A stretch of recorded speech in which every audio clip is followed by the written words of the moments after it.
One of the better-known accounts of Jesus' miraculous abilities was when he came out and walked on the sea, and the disciples mistook him for a ghost of some kind. Verse 48 says he had every intention of passing them by as he walked on the sea to the other side, but noticed that they were straining as they rowed because of the weather.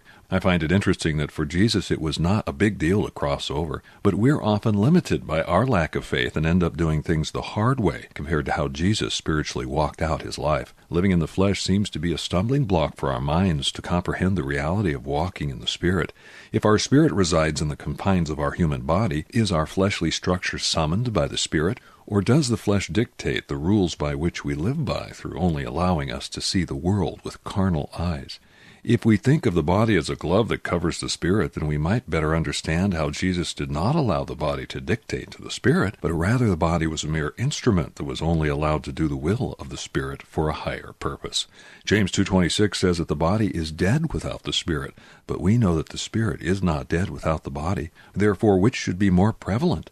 And 1 Corinthians 6:19 reminds us that God owns your body because the Spirit he gave you resides in it. Submission to his Father in heaven was Jesus' secret weapon against the temptation of the flesh. He didn't see himself as an independent person, but part of the authority and power of God the Father. I encourage you to live life easier by walking on the water instead of rowing against the waves of the world.